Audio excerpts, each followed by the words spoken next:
Hello दोस्तों, स्वागत है एक बार फिर आप सभी का आपके अपने यूट्यूब चैनल पीएस क्लासेस पर।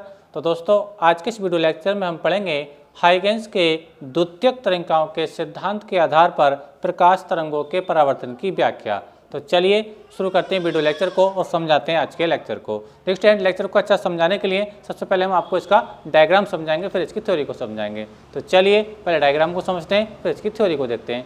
दोस्तों, आपको बताता चलूं कि ये क्वेश्चन आपके बोर्ड एग्जाम की दृष्टि से एक महत्वपूर्ण क्वेश्चन माना जाता है और आपसे लॉन्ग क्वेश्चन के रूप में 5 नंबर में पूछा जाता है। बिल्कुल आसान क्वेश्चन है, बिल्कुल थ्योरी क्वेश्चन है स्टूडेंट। ठीक है, चलिए शुरू करते हैं।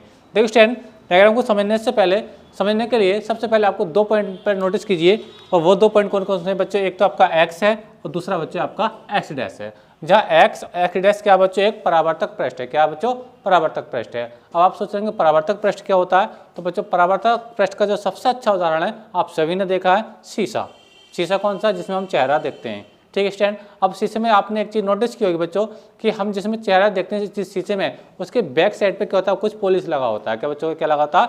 पॉलिश लगा होता है, जिसकी वजह से प्रकाशीय किरणें उसको पार करके आर पार नहीं जा पाती हैं। समझ रहे हैं आप लोगों को? तो यही मैं आपको बता रहा हूँ। देखिए, एक्स डैश का एक परावर्तक पृष्ठ है, और जो बैक साइड पे जो पॉलिश होता है वो मैंने इस लाइनिंग की सहायता से दिखाने का प्रयास किया। ये वही शीशा जो पॉलिश है, इसी की वजह से जो प्रकाशीय किरणें आएंगी, टकराएंगी और इधर चली जाएंगी। उम्मीद करता हूँ मेरी बात आपको समझ में आएंगी, जैसे कि आपने प्रकाश के परावर्तन में आप लोगों ने पढ़ा होगा। ठीक है, तो मैंने आपको बताया कि एक्स डैश क्या एक परावर्तक पृष्ठ है, जबकि ए बी क्या बच्चों? एक समतल तरंगाग्र है। ए बी क्या है बच्चों? एक समतल तरंगाग्र है, और जो कहाँ से आ रहा है बच्चों? इनफाइनाइट से आ रहा है। कहाँ से आ रहा है बच्चों? ये कहीं ना कहीं अनंत से आ रहा है। ठीक है, मान लीजिए अनंत पर कोई प्रकाश स्रोत रखा है इनफाइनाइट पर, और वहाँ से ये क्या आ रहा है बच्चों? एक तरंगाग्र आ रहा है। तरंगाग्र क्या बच्चों? ए बी है। चलने की डायरेक्शन आप एरो के चिन्ह से देख सकते हैं, ये तरंगाग्र इस टाइप से आगे को बढ़ रहा है। ठीक है, अच्छा, अब तरंगाग्र के 2 पॉइंट मैंने आपको बताया, एक तो ए और एक ये बी। अब देखिए स्टूडेंट, जैसे जैसे तरंगाग्र आगे बढ़ेगा, चलो मैंने मार्कर से समझ लिए। देखिए मान लीजिए यहाँ पे क्या बी पॉइंट और यहाँ पे क्या ए पॉइंट है। ठीक है, तो जैसे जैसे तरंगाग्र आगे बढ़ेगा तो आप देख पर नोटिस कर पा रहे तरंगाग्र का जो बिंदु ए है वो सबसे पहले आप परावर्तक पृष्ठ यानी एक्स डैश से टकरा जाएगा। यानी जैसे जैसे तरंगाग्र आगे बढ़ेगा तो सबसे पहले कौन सा यानी ए से यहाँ पे आकर के टकरा जाएगा। ठीक है, और हम जानते हैं बच्चों हाइगेंस के तरंग सिद्धांत, द्वितीय तरंगाओं के सिद्धांत से, ठीक है, कि जब प्रकाश स्रोत की जो प्रकाशिक तरंगें होती हैं, यानी प्रकाश स्रोत की जो प्राथमिक तरंगें होती हैं किसी माध्यम के कणों से टकराती हैं तो उनसे द्वितीय तरंगा निकलना शुरू हो जाती हैं। तो होगा क्या बच्चों? जैसे जैसे तरंगाग्र आगे बढ़ेगा तो तरंगाग्र का बिंदु ए जो है बच्चों, ये जो ए पॉइंट है, ठीक है, ये द्वितीय तरंगाओं का स्रोत बन जाएगा और यहाँ से द्वितीय तरंगा निकलना शुरू हो जाएगी। अब ठीक है, अब ये तरंगाग्र जैसे जैसे आगे बढ़ेगा, स्टूडेंट, ठीक है, ए और ए डैश के बीच के सभी बिंदुओं से क्या हो जाएगा बच्चों? टकराता जाएगा। ठीक है, यानी जैसे जैसे तरंगाग्र आगे बढ़ेगा, आप देख पा रहे होंगे बच्चों, ऐसे टाइप से आगे बढ़कर आएगा तो आप देखेंगे कि ए और ए डैश के, यानी ये वाला जो पॉइंट है, जो बी पॉइंट है, वो कहाँ आकर टच हो जाएगा? ए डैश पर आकर टकरा जाएगा। ठीक है, तो यानी ए और ए डैश के बीच के सभी बिंदु क्या हो जाएंगे? द्वितीयक तरंगिकाओं के स्रोत बन जाएंगे। द्वितीय तरंगिकाओं के बन जाएंगे बच्चों? ये स्रोत बन जाएंगे और इनसे द्वितीय तरंगिका निकलना शुरू हो जाएंगे। लेकिन सबसे पहले द्वितीय तरंगिका कहाँ से निकलेगी बच्चों? सबसे पहले द्वितीय तरंगिका निकलेगी यहाँ से ए से। बात समझ में आ रही है आप लोगों को? जो बी चाल से चलेगी, किस चाल से चलेगी? बी चाल से चलना शुरू कर देगी। ठीक है, अच्छा, मान लीजिए जैसे जैसे तरंगाग्र आगे बढ़ रहा है, जैसे तरंगाग्र आगे बढ़ रहा है बी चाल से, तो मान लीजिए यहाँ बिंदु बी को ए डैश तक पहुँचने में, कहाँ तक बच्चों? ए डैश तक पहुँचने में टी समय लग रहा है। कितना समय लग रहा है बच्चों? टी समय लग रहा है। तो ये बिंदु बी जो है ए डैश तक चलने में कितनी दूरी तय कर लेगा, यानी आपको बताना है कि वी ए डैश तक का डिस्टेंस कितना होगा, तो जबकि टी समय है, यानी इसकी जो चाल है वो कितनी है? बी है, और समय कितना लग रहा है बच्चों? इसको टी समय लग रहा है यहाँ तक पहुँचने में। तो दूरी कितनी हो जाएगी? दूरी होती है चाल गुणा समय। समय कितना है? टी, चाल कितना है? बी। तो यानी बी से लेकर ए डैश तक आने में इसको कितनी दूरी तय करनी पड़ेगी? ये बच्चों आपको वी टी दूरी तय करनी पड़ेगी। किस पॉइंट को? बिंदु वी को बिंदु ए तक आने में, जहाँ बी क्या है बच्चों? चाल है, टी का समय, क्यों? दूरी बराबर होता है चाल गुणा समय। बात समझ में को, तो बी की टी से गुणा करोगे तो बी टी आ जाएगा। ठीक है, अच्छा, ठीक इतने ही समय, बात को समझना मेरी बात, यहाँ से बिंदु तरंगाग्र जो बिंदु वी है, इसको ए डैश तक पहुँचने में टी समय लग रहा है, तो इन्हें बी टी डिस्टेंस तय कर ली। ठीक इतने ही समय अर्थात टी समय में ये द्वितीय तरंगिका है जो यहाँ से चली थी ऐसे, बी टी दूरी तय करके कहाँ पहुँच जाती है बच्चों? बी डैश तक पहुँच जाती है। क्योंकि मैंने आपको बताया था इससे पिछले वीडियो लेक्चर में, द्वितीय तरंगिकाओं की जो चाल होती है प्राथमिक तरंगिकाओं की चाल के समान ही होती है। यानी टी समय में ये जो द्वितीय तरंगिका है जो ए से चलेगी वो भी बी टी दूरी तय कर लेगी। कितनी दूरी तय कर लेगी बच्चों? टी समय में बी टी दूरी तय कर लेगी। बस में आप लोगों को यानी कहने का मतलब ये है कि वी ए डैश और ए बी डैश दोनों की डिस्टेंस कितनी होंगी? वो बी टी के ही बराबर होंगी। उम्मीद करता हूँ यहाँ तक मेरी बात आपको समझ में आई होगी। अब यहाँ तक देखिए मैं थ्योरी को समझा रहा हूँ, फिर इसके आगे बात को मैं फिर से समझाने वाला हूँ। देखिए स्टैंड मैंने कहा माना ए भी एक समतल तरंगाग्र है जो परावर्तक पृष्ठ एक्स एक्स डैश पर इस प्रकार आपतित होता है। मैंने आपको बताया था ए भी का एक समतल तरंगाग्र है और एक्स एक्स डैश का बच्चे एक परावर्तक पृष्ठ है, ठीक है। अच्छा, जो एक्स एक्स डैश पर इस प्रकार आपतित होता है कि प्रकाश की किरण परावर्तक पृष्ठ के बिंदु ए पर खींचे गए अभिलंब, बिंदु ए पर खींचे गए अभिलंब कौन सा? ये जो ए देखो इसमें डॉट डॉट जो लाइन हो रही है क्या बच्चों? ये अभिलंब है, ठीक है। अभिलंब अलंब से आई कोण बनाती है, जैसे आप देख पा रहे हो ये क्या बना? आई कोण बन रहा है स्टैंड, ठीक है। अच्छा, सर्वप्रथम तरंगाग्र का बिंदु ए परावर्तक पृष्ठ से टकराता है, जैसे मैं आपको बता रहा था सबसे पहले कहाँ टकराएगा? बिंदु ए पर टकराएगा, ठीक है, टकराता और द्वितीय तरंगिका निकलना प्रारंभ हो जाती है। मैंने आपको बताया था सबसे पहले जब यहाँ से तरंगाग्र टकराएगा तो सबसे पहले तरंगिका कहाँ से निकलेगी? यहाँ से निकलेगी। इसके बाद फिर यहाँ से सबसे तरंगिका निकलना शुरू हो जाएंगे, लेकिन सबसे पहले कहाँ से निकलेगी बच्चों? बिंदु ए से द्वितीय तरंगिका निकलेगी, ठीक है। अच्छा, माना तरंगाग्र की चाल क्या बच्चों? बी, जैसे मैं आपको बता रहा था, ठीक है।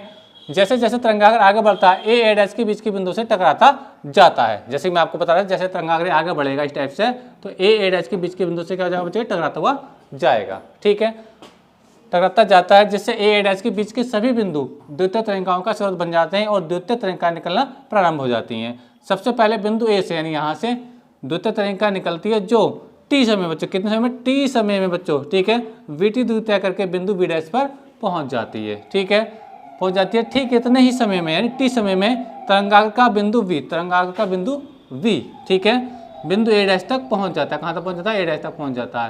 यानी टी समय में द्वितीय तरंगिका ए से लेकर बी डैश तक पहुंच रही है और इतने ही समय में तरंगाग्र का बिंदु वी ए डैश तक पहुंच रहा है, ठीक है। अच्छा, पहुंच जाता है। इस स्थिति में वी ए डैश बराबर ए बी डैश बराबर कितना? B T. यहाँ से समझो वी ए डैश क्या है? बी ये है और ए डैश बच्चों ये है, ये क्या है बच्चों? बी टी के बराबर है। इसी प्रकार ए बी डैश, ए ये है और बी डैश ये भी क्या बच्चों? बी टी के बराबर है, ठीक है। अच्छा, यानी ये वाली डिस्टेंस बी से लेकर के ए डैश तक ये डिस्टेंस और ए से लेकर के बी डैश तक ये डिस्टेंस बच्चों के आपस में बराबर हो, किसके बराबर? वो बी टी के बराबर है, ठीक है। अच्छा, अब क्या करते हैं बच्चों? हमें करना परावर्तित तरंगाग्र देखना, उसके लिए हम क्या करते हैं? उसके लिए हम बात ये करते हैं कि बिंदु ए को केंद्र मानकर, बिंदु ए को केंद्र मानकर बी से लेकर ए डैश तक की दूरी, बी डैश से लेकर ए डैश तक की हम प्रकार में भरते हैं बच्चों। क्या भरते हैं? प्रकार में भरेंगे। क्या भरेंगे? प्रकार में। देखो बिंदु ए को केंद्र मारेंगे, दूरी कौन सी भरेंगे? बी से लेकर ए डैश तक। प्रकार में जब भरेंगे इस टाइप से दूरी प्रकार में ना, तो यहाँ केंद्र मान के इसको ऐसा चाप मारेंगे तो कहाँ काटेगा बच्चों? ये बी डैश पर काट देगा। द्वितीय तरंगिका को कहाँ काटेगा बच्चों? बी डैश पर काटेगा, ठीक है। अब बिंदु बी डैश को हम किससे मिलाते हैं? ए डैश को मिलाते हैं। बी डैश को किससे मिलाएंगे बच्चों? ए डैश से मिलाएंगे। तो ये जो ए डैश बी डैश होगा ये एक परावर्तित तरंगाग्र होगा। क्या होगा बच्चों? परावर्तित तरंगाग्र होगा, ठीक है। जबकि आपतित तरंगाग्र क्या था? ए भी था, जबकि परावर्तित तरंगाग्र क्या होगा बच्चों? ए डैश बी डैश होगा।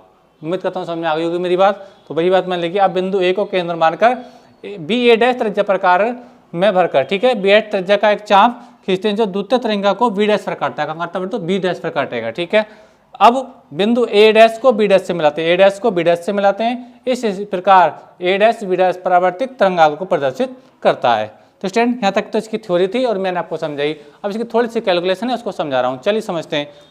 तो देखिए स्टूडेंट, अब इसका स्क्रीनशॉट ले लीजिए। अगर आपको थ्योरी लिखनी है तो इसका स्क्रीनशॉट ले लीजिए थ्योरी का। अब मैं थोड़ा सा यहाँ से इसको रब करने वाला हूँ, इसके आगे डायग्राम को आपको समझाने वाला हूँ। चलिए ले लीजिए स्क्रीनशॉट। चलिए करते हैं साहब इसको। तो चलिए आप देखिए स्टूडेंट, अब इसको हम प्रूव करने वाले हैं कि आपतन कोण परावर्तन कोण के बराबर है या नहीं है, ठीक है। यानी परावर्तन के जो दो नियम हैं हम उनको प्रूव करेंगे।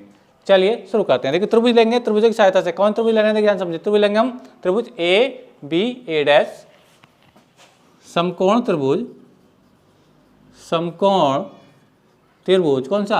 ए B A dash, A B A dash तथा त्रिभुज A B dash A dash में, A B dash A dash में, ठीक है।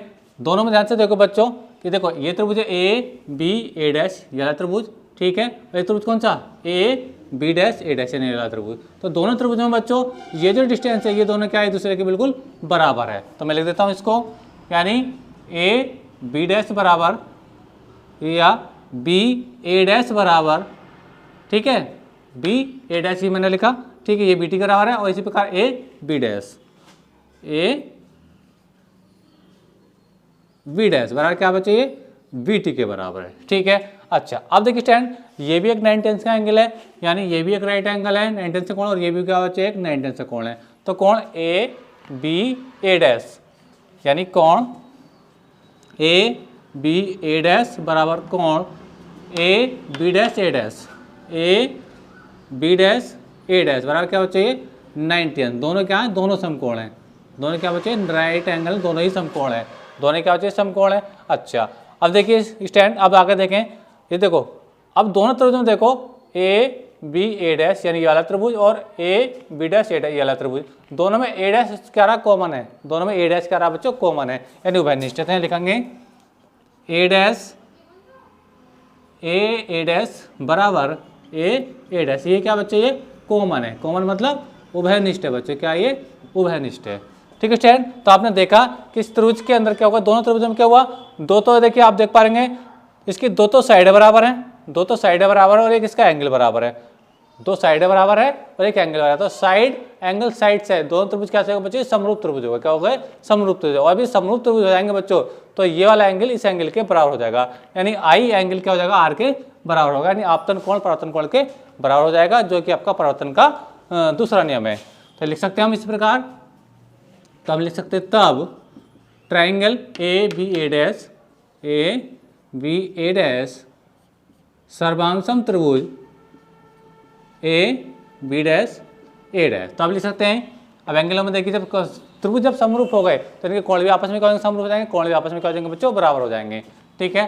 तो angle V A dash, angle V A dash बराबर एंगल वी डैश ए में A, angle V dash A dash बराबर ए, यानी अब ये कोण क्या है, V A dash, V A dash, यानी ये कोण है आपका आई, यानी ये तो आपका आई कोण हो गया, ठीक है। और ये वाला क्या कोण है, देखिए वी ए डैश ए आपका आर है, ये कौन सा आर एंगल है, तो आपने देखो ये, तो यानी देखा ये आप ये क्या आपतन कोण है आई, और ये क्या परावर्तन कोण है। तो आप देख पा रहे हैं कि आपतन कोण परावर्तन कोण के बराबर है, यानी आपतन कोण बराबर क्या बच्चों, परावर्तन कोण, क्या है, परावर्तन कोण, ठीक है। यानी हमने देखा कि आपतन कोण परावर्तन कोण के बराबर है, तो ये क्या बताओ, अब परावर्तन का क्या नाम है आपका, ये दूसरा नियम है, क्या नाम है, दूसरा नियम है। अच्छा अब देखिए पहला नियम सेटिस्फाइड होता है क्या नहीं होता, तो पहला नियम क्या होता है, आपतितकरण, परावर्तितकरण और आपतन बिंदु पर अभिलंब तीनों एक ही तल में होते हैं, तो बिल्कुल है, देखिए ध्यान से, देखिए आपतितकरण, परावर्तितकरण और आपतन बिंदु पर अभिलंब, ये जो डॉटर दोनों क्या बच्चे, तीनों एक ही तल में, तीनों क्या बच्चों, एक ही तल में, जो परावर्तन का आपका दूसरा नियम है। तो स्टैंड दोनों नियम भी अपने सेटिस्फाइड हो गए, यानी आपतन कोण परावर्तन कोण के बराबर भी आ गया, और आपतितकरण, परावर्तितकरण और आपतन बिंदु पर अभिलंब तीनों एक ही तल में, जबकि परावर्तन का प्रथम नियम है। तो इस प्रकार हमने देखा कि हाइगेंस के द्वितीय तरीकाओं के सिद्धांत से प्रकाश के परावर्तन की व्याख्या किस प्रकार की जाती है, और यही आपको करना आता है बच्चों लॉन्ग क्वेश्चन के रूप में 5 नंबर में। वीडियो लेक्चर कैसा लगा, अच्छा लगा तो वीडियो को लाइक कीजिए, शेयर कीजिए, चैनल पर नए हो चैनल को सब्सक्राइब कर लीजिए। नेक्स्ट वीडियो में, तब तक के लिए धन्यवाद, बेस्ट ऑफ लक।